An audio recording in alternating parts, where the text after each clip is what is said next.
வணக்கம் மாணவ செல்வங்களே, இன்று 10ஆம் வகுப்பு கணிதம் இயற்கணிதத்தில் பயிற்சி 3.8 3வது செகண்ட் சம் பார்க்க போகிறோம். m மற்றும் n மதிப்பு காண்க. x⁴ - 8x³ + mx² + nx + 16 படி இறங்கு வரிசையில் இருக்கான்னு பாருங்கள். இருக்குது கரெக்டாக. இந்த கணக்கை பார்த்தாலே பயப்படுவாங்க. நான் ரொம்ப ஈஸி. x⁴ இருக்குது, x³ x² x number. Okay, இதுக்கு முன்னாடி 1 இருக்கா? 1 -8 ப்ளஸ் m எழுத போகிறோம், ப்ளஸ் n எழுத போகிறோம், ப்ளஸ் 16 எழுதியாச்சா? கடைசியிலேருந்து 2 2 பிரிக்க போகிறோம்.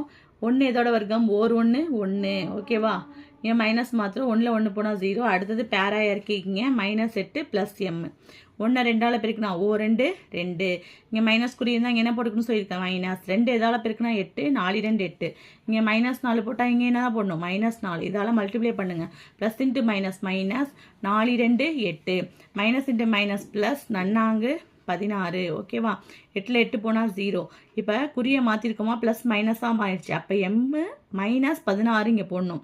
ஒன்றும் பிரச்சனை இல்லை. m -16 அப்படியே போட்டுங்க. இந்த ப்ளஸ் என்ன அப்படியே இருக்கீங்க, ப்ளஸ் 16 அப்படியே ஜோடியோடு இறக்கியாச்சு. அடுத்து அப்படியே இங்கே வாங்க. இந்த இடத்துல தப்பு பண்ணிடுறீங்க. 2 அப்படியே போட்டாச்சு, மைனஸ் அப்படியே போட்டாச்சு, 4 2 8 போட்டாச்சு. இங்கே என்ன நம்பர் போடுறதுன்னு உங்களுக்கு தெரியல. இங்கே கடைசியாக என்ன நம்பர் இருக்குது, 16 இருக்கா? இந்த கணக்குக்கு மட்டும் இந்த 16 பார்த்துங்க. எதையும் பேருக்குன்னா 16 நன்னாங்க 16. அதனால இங்கே +4 போட்டுங்க. இங்கே +4 போட்டால் அப்படியே மேலே வாருங்க.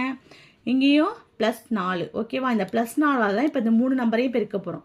இங்கே பாருங்கள், 4 2 8 ப்ளஸ் இன்ட்டு மைனஸ் மைனஸ் 8 நாங்கள் 32 ப்ளஸ் இன்ட்டு ப்ளஸ் ப்ளஸ் நன்னாங்க 16. ஓகேவா? 16ல் குறியை மாற்றுங்க. ப்ளஸ் மைனஸாக மாறிடுச்சு, இந்த மைனஸ் ப்ளஸ்ஸாக மாறிடுச்சு, இந்த ப்ளஸ் வந்து மைனஸாக மாறிடுச்சு. 16ல் 16 போனால் 0. அப்போ 8ஓட குறி என்னென்னு ஆயிடுச்சு, மைனஸ்ன்னு ஆயிடுச்சு. 32ஓட குறி என்னென்னு ஆயிடுச்சு, ப்ளஸ்ன்னு ஆயிடுச்சு. இதுக்கப்புறம் பாருங்களேன், m -16 என்ன 8ன்னு போடணும், -8. பாருங்கள், m -16 -8 = 0. இது ரெண்டும் ஒரே குறியாக இருக்குது. இரண்டும் ஒரே குறியாக இருந்தால் கூட்டி அதே குறியை போட வேண்டும். -24 = 0. இந்த -24 சமக்குறிக்கு அப்புறம் போனுச்சுன்னா அப்படி வந்துடுது, +24. அடுத்து இங்கே பாருங்கள், n +32 = 0 எழுதியாச்சா? இப்போ +32 சமக்குறிக்கு அப்புறம் போனுச்சுன்னா -32. இந்த சம்மில் நீங்கள் வந்து m = 24 n -32ன்னு போட்டாங்கன்னா நீங்கள் 5 மார்க் கன்ஃபார்மாக எடுத்துடலாம்.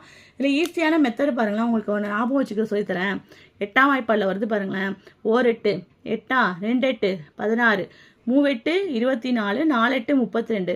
அப்போ எம்மோட வேல்யூ 24, என்னோட வேல்யூ 32. ஆனால் மைனஸ் மட்டும் போட்டுக்கணும். உங்களுக்கு ஞாபகத்துக்காக இந்த கணக்கு சொல்லியிருக்கேன். ரொம்ப ஈஸியான சம் தான். Thank you students.